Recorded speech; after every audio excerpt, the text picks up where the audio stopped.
Let me thank all of you. Let me thank all of you for being here this afternoon. Let me thank Roseanne and Nina and Tulsi and everybody else, Larry Cohen, who helped organize this event. Let me just say, I'm following a whole lot of great speakers and people who have been active in the progressive movement for their whole lives. So I don't know how much I can add to what they said, but let me just say a few things. Number one, please do not forget Donald Trump goes into the White House having lost the popular vote by 2 million votes.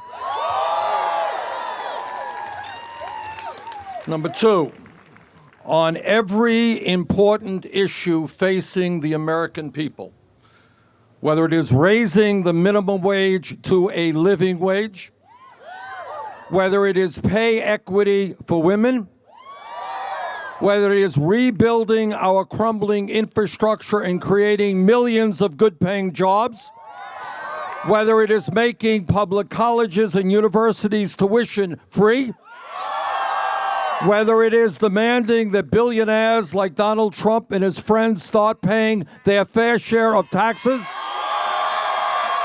whether it is transforming our energy system away from fossil fuel to energy efficiency and sustainable energy, whether it is joining the rest of the industrialized world and guaranteeing health care to every man, woman, and child as a right,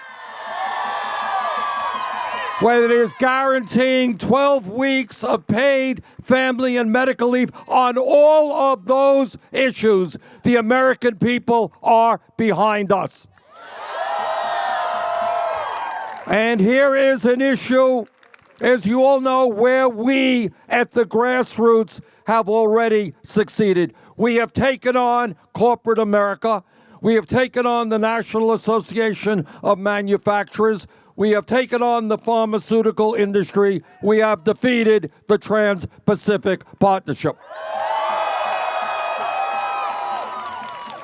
Those are no small things.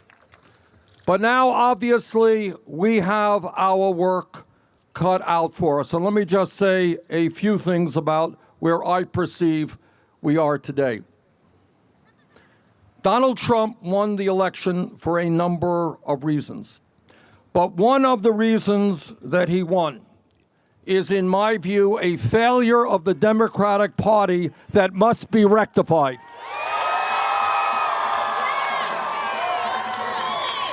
And that is why I am supporting Keith Ellison for the next chair. The Democratic Party has got to recognize, and I'm now not here to blame anybody, not to criticize anybody, but facts are facts.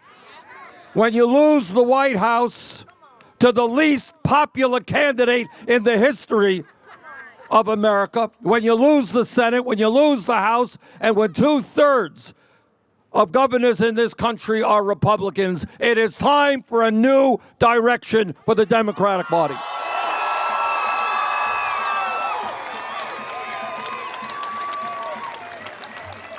It is time. No, that's not Bernie. No. It really is not. No, I mean this very sincerely. I appreciate your love, and it is mutual.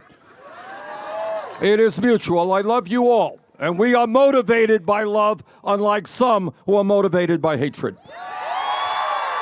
But brothers and sisters, if there's any message I have today, it is not Bernie. It is all of us together. Point number one. If we are going to go forward successfully, the Democratic Party has got to recognize some very important realities that Donald Trump, in fact, did recognize. And that is, yes, we are better off today economically than we were 8 years ago. We've made a lot of progress in a lot of areas. But there are millions of people today, working class people, middle class people, low income people, who are living in despair. And we have got to recognize that reality. I want you to think for a moment. Think about a woman in New York City earning fairly good income, $50,000 a year. She's paying $15,000 for child care. She can't afford it. Talk about the worker in Vermont who's not working one job. He's working 2 or 3 jobs to cobble together the income he needs in order to take care of his family. Think about the person who went into debt to go to college, has a degree, and is now making $12 an hour, $60,000 in debt. Think about half of the older workers in America, 55, 60, 65 years of age, who are going into retirement, who have zero money in the bank as they head into retirement. Talk about the millions of workers who are trying to get by a $9, $10, $11 an hour. Talk about the senior citizens and the disabled veterans who are trying to get by on $11,000 or $12,000 a year. Talk about the elderly people who are cutting their pills in half because they cannot afford the outrageous prices that the pharmaceutical industry is charging us. Talk about and think about millions of people who are living in despair, who are turning to alcohol, drugs, and suicide as a solution to where they are today. There is a lot of pain in America. Capitol Hill doesn't understand it. We do. And we are going to reach out to those brothers and sisters and work with them to transform this country.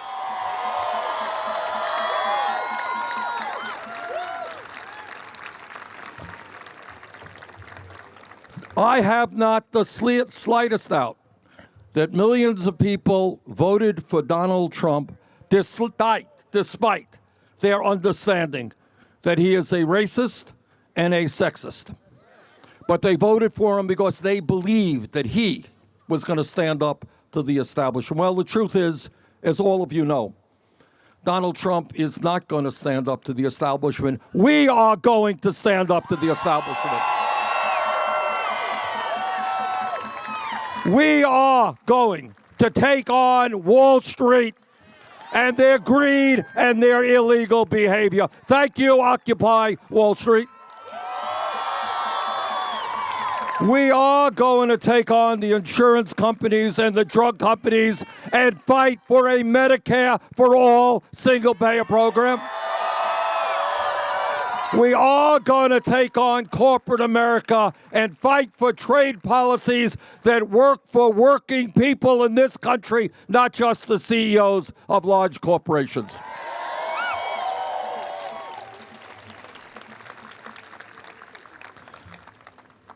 There is an area that we will not compromise one iota. We will not compromise on the issues of racism, on sexism,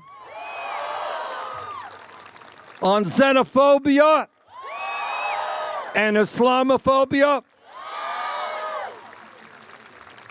You know, everybody here knows, in a democracy, we disagree with our neighbors, we disagree with our wives and our husbands. That's America. Okay, that's good. We can disagree on public policy. But this country, as all of you know, for hundreds of years, we have fought, and so many brave people have died in the struggle, or been beaten, or went to jail, to fight against the horrific policies that were put in place against our Native American brothers and sisters, against our African American brothers and sisters, against the Latino brothers and sisters. 100 years ago today, women did not have the right to vote, could not get the education or the jobs that they wanted, but millions of women and their male allies stood up and demanded fundamental change. Women will not be second-class citizens in this country.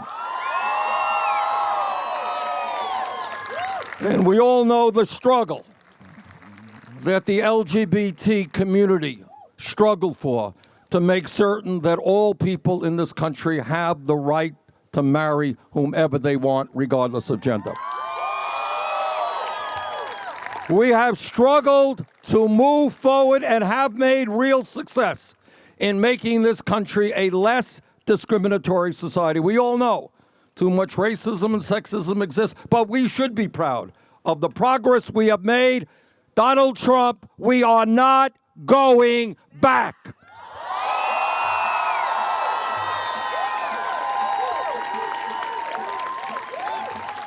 And there is another issue that cannot be compromised because the future of the planet depends upon it. Donald Trump thinks that climate change is a hoax. Donald Trump is dangerously wrong on that vitally important issue. Donald Trump has got to start listening to the scientific community and not just the fossil fuel industry.